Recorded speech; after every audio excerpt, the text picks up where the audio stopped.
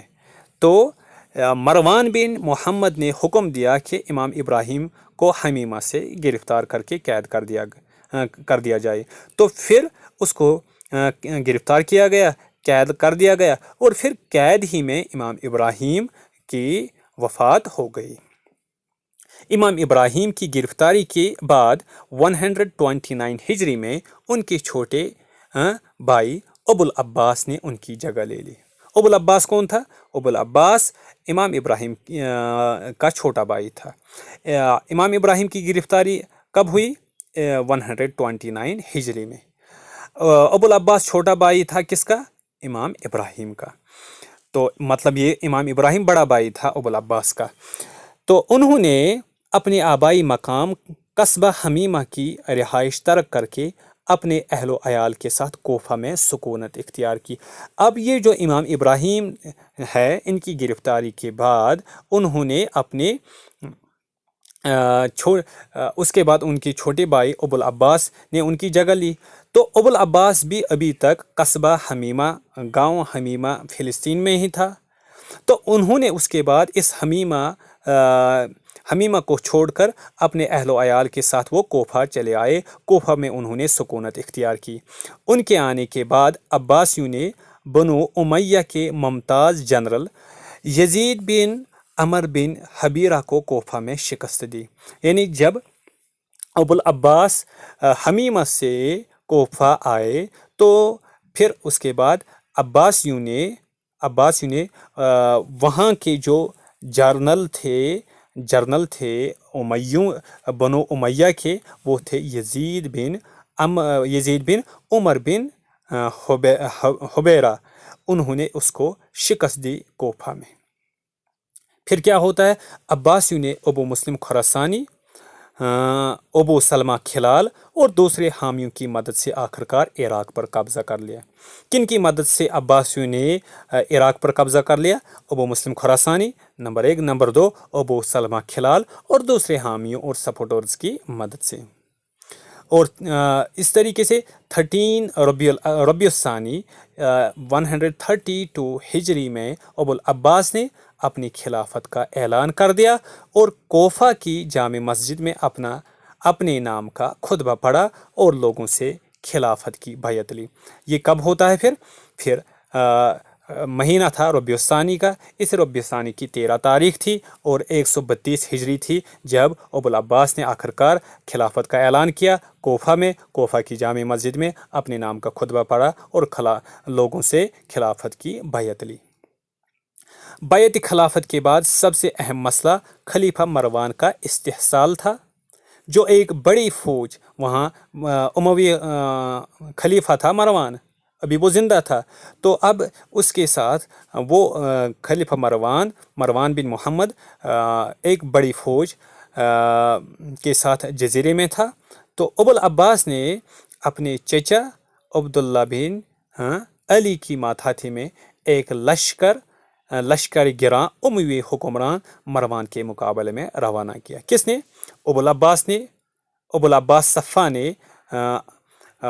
صفا نے ایک لشکر بھیجا اموی حکمران مروان بن محمد کے خلاف، اور اس لشکر کا جو لیڈر تھا ابو العباس صفا کا چچا انکل عبداللہ بن علی۔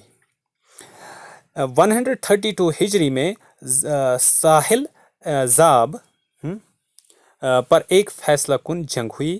اس جنگ میں بنو امیہ کو شکست ہوئی اور مروان بن محمد بچ کر نکل گیا، لیکن بعد میں اس کا پیچھا کیا گیا، اس کو تعاقب کر کے قتل کر دیا گیا۔